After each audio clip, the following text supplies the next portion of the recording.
Thank you. First, I'm going to show you the trailer for the film, which is 1 minute and 40-some seconds, just so you know what I'm talking about here. Not that I know how to make it full. But you know what SITA does then? How she actually is able to tell these people where she drops her jewelry along the way, right? And that's how they were able to find it. It went all the way up to Lanka.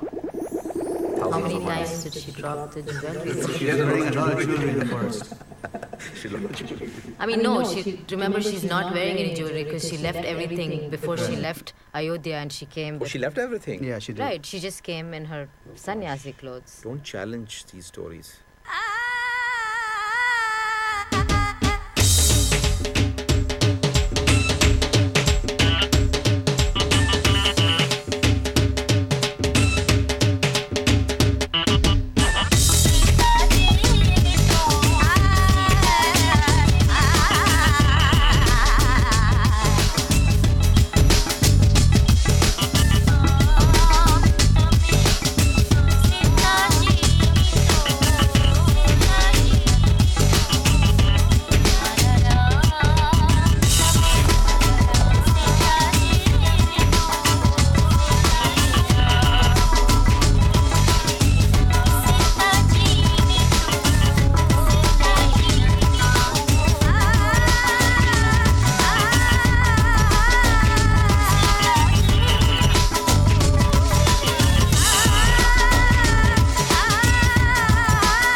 Gosh, how do you close this stuff?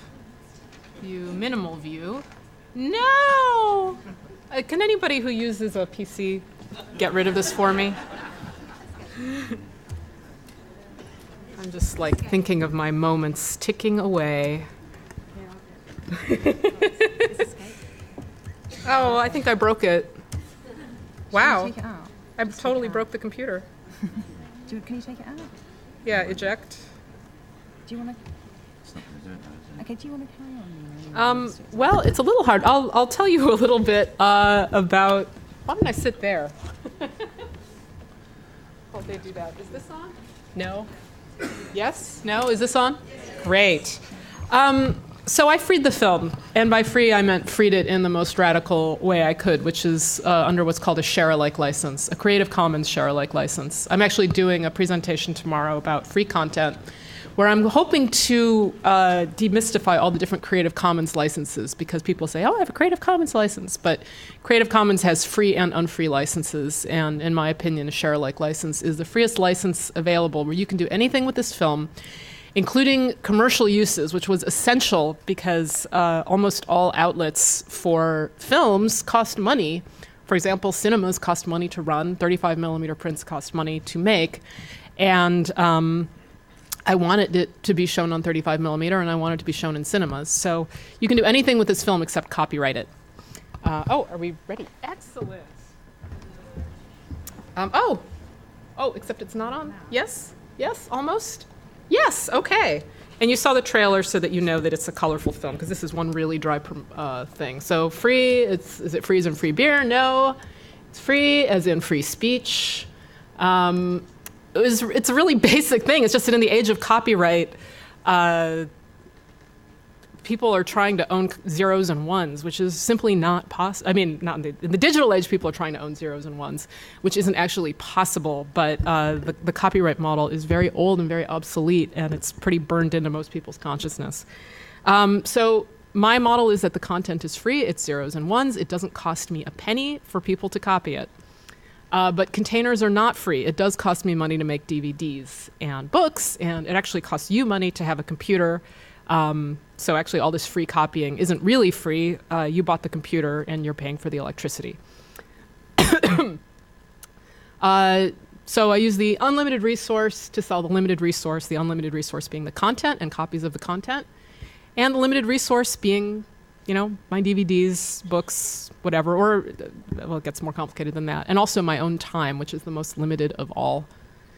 I love money. Just because it's free doesn't mean I don't like money. And actually, I've made more money this way than any distributor said I could possibly make, which isn't much because distributors, or independent distributors, are notoriously without money. So the most money any distributor told me I could possibly hope to make on this film, total, maximum, in my wildest dreams, was $50,000. And they said much more realistic would be $10,000 or $25,000.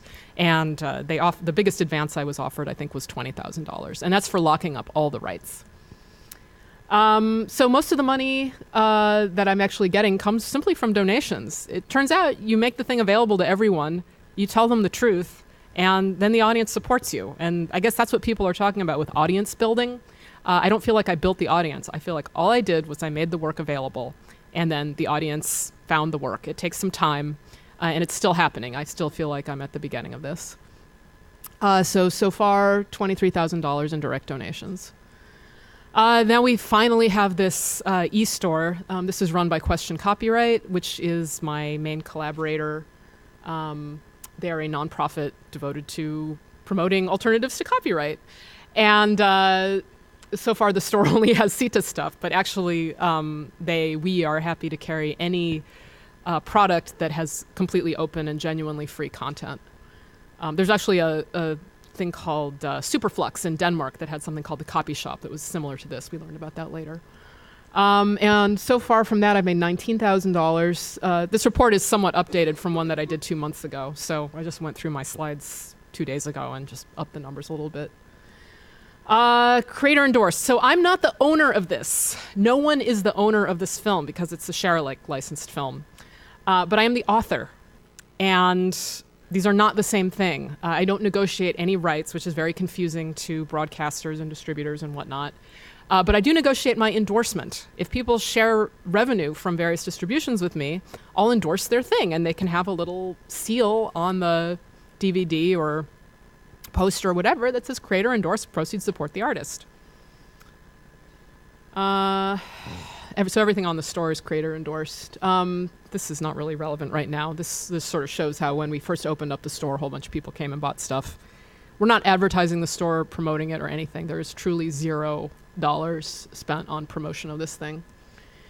There are 2 theatrical distributors in the US. One is Shadow Distribution. One is G-Kids. Both of them are simply servicing the 35 millimeter film prints, which are expensive. And by the way, the reason it is on 35 millimeter is simply that it's the most compatible format for most art cinemas in the world. A lot of my prints are really beat up right now. And of course, as the previous people were saying, it's really expensive and resource intensive and bad for the environment. But most of the world, 35 millimeter is going to be compatible with most of the world's projectors for a long time to come. And I just don't want to deal with it. So they do what they want with it and give me, I think, 30% of their net. And the other thing is, like, distributors, I don't think distributors are like cheating or evil or anything like that. I just think that the business model is unsustainable. So they truly don't have money. There's just not much money in this particular model. And then in France, there's Eurozoom, which is a story unto itself. And in German-speaking Switzerland, Filmverleih Gruppe. I don't have numbers for those last 2, but I do have these numbers. As you can see, total box office so far has been $22,350. That's with no advertising. And that trickles down to $3,000 for me, which really isn't much, but it's fine. People are seeing the film and they're seeing it the way it should be seen. I do not feel like the distributors are ripping me off. I feel like this is the model of film distribution and this is the reality of it. And fortunately, my income's not dependent on it. Then there's DVDs. This is the Artist Edition DVD. It's $100. And then there's the Standard Edition DVD, which is $20. And the difference between the Artist Edition and the Standard Edition is $80. Then there's Film Caravans, which actually has exactly the same data, because under the share-alike license, you can make a copy of the DVD and reproduce it and sell it. That's what the share-alike license says. So there's not really any reason to change the data on these things. Anyone can do it. Turns out that it's kind of an expensive investment to release a DVD. So all these people that are terrified of sharing work, they're like, oh, well, I could just go out and sell your DVD. It's like, that's right, you could. You feel like spending, $1,500 for no particular reason. There's not really any reason to if it's available. Film Caravan's actually a professional distributor, so they're doing a much, much, much better job than we are. They got it on Amazon. I mean, just normal stuff that any, decent distributor would do. But they just immediately sold like 2,000 DVDs or something. This is how the numbers pan out. Actually, I couldn't quite figure out the numbers that they sent me because you see a gross, and I think it's their gross after Amazon. I'm not really clear on actually what these numbers meant, but they said that I'm getting $2,911 from 1.5 months of sales, so that's good. I think they calculated it wrong though. I think I should be getting less. Broadcast, PBS, any PBS station can broadcast this. Actually, any station in the world can broadcast it, and that's fine, except that TV stations just don't believe it. And I get all these TV stations trying to negotiate the rights. And I say, you have the rights, we don't have to negotiate this. And they're like, but we need the exclusive rights. And it's like, well, no one else is showing it, so why don't you just show it? And that's what this picture is. But they can, and all I ask, it's the honor, not even the honor system. I just say, if you have some money for this, just send it to me. We don't need lawyers. Don't spend any money negotiating anything. Just send me some money if you have it. A lot of them do. Actually, a lot of cinemas are doing that. So the only one that actually has sent us money so far is the New York PBS station had a program, and they pay $3,000 for films on this program, and that's what they sent, which is great. And I like them very much, and they're very cool, and they get it. I've been going back and forth with Australia for a long time, but I think it's finally going to go in Australia. I think they finally, after months of back and forth with my pro bono lawyer, finally comprehended it. Publishing, this would make a great book, right? A great graphic novel. A couple different publishers are interested. It would be great. They could do a great job. The problem is that the publishers that do pop culture are very late to the free culture game, and the publishers that do free culture all do tech books. So this one publisher in particular, it would be great if they did it. They want to copyright the results, which you cannot do under a share-alike license. It has to be shareable. Lots of books make lots of money with free content because, again, who is going to spend thousands of dollars doing a print run of a book that they've already printed and made available? But I think it will probably be a couple years. And there's been all this back and forth with the publishers, and it's sort of disheartening, except that I have forever for this to, for the world to change. The film's not going away. So far, total from publishing, 0. No money spent on promotion. Let's see, I made this a couple months ago. I don't even host the film. I don't spend money on hosting it. I simply put it on archive.org, and other people are sharing it. So all these costs are borne by the audience, including subtitling, promotion. People tell each other about it.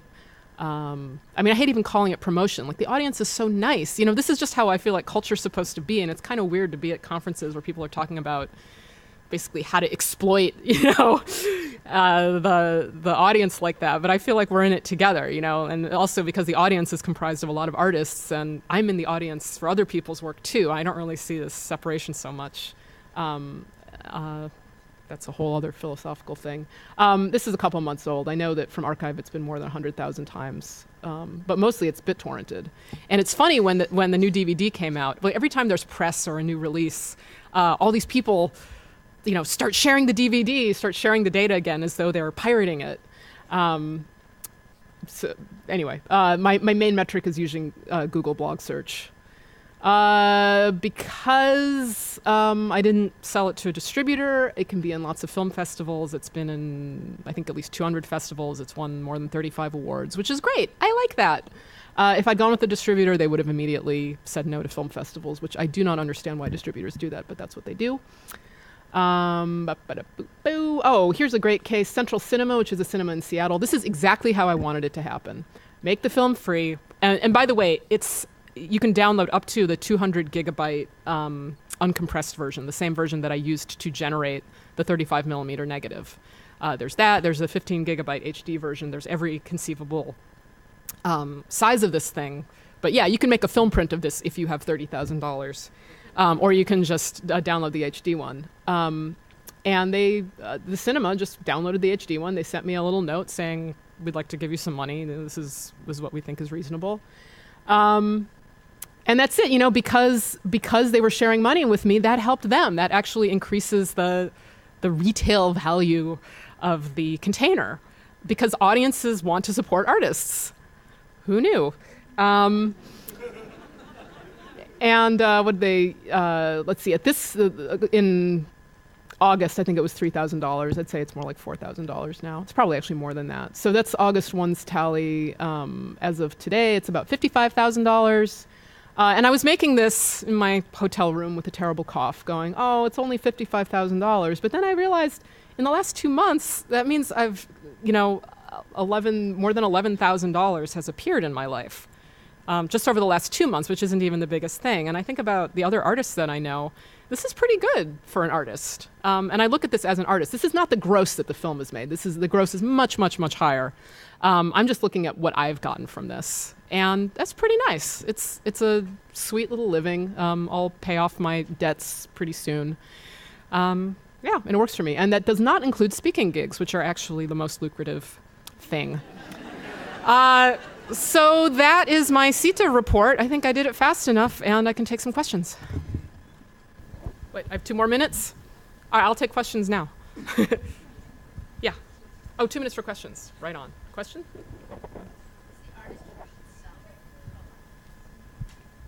Yeah? Oh, just yell. How does the artist version sell? I mean, does it sell well? These both sell on the Question Copyright e-store. So it's just, it's signed. How is it sold? I think it's sold, I don't know, between 70 and 100, something like that. Yeah, people are sweet. I think a lot of case studies here are showing just that audiences want to support artists, which is pretty much how it's always been, except during the last 100 years, where it's turned into this really vicious, cutthroat, nasty business with all these, bloodthirsty, parasitic middlemen. But historically, artists were relatively poor and supported directly by their audiences. There's a great book called The Gift by Lewis Hyde. Art is a gift, and it turns out the audience is happy to give back. And also something Ted said about tokens. It turns out that some of that these are really just media for what's really a gift exchange, because nobody actually needs this to see the film. You can download the film, but it's a physical thing. It's like a little souvenir of a gift exchange. That's how I look at it. So, one more question, maybe? How would you compare the process of making your film available to making the film itself? Which do you enjoy the most? I was so uncertain when I was making the film. I really didn't know what was going to happen. So at least making it available, I know that it's reaching people, and that's really satisfying. On the other hand, it's completely taken over my life. I'm now a full-time free culture activist.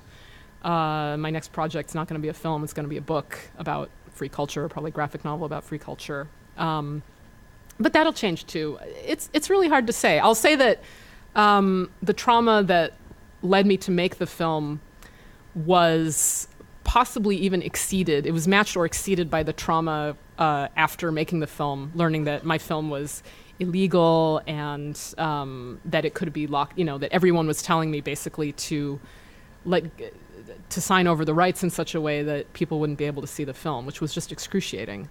So I'm really, really happy that I found this alternative that everyone said, could not possibly work.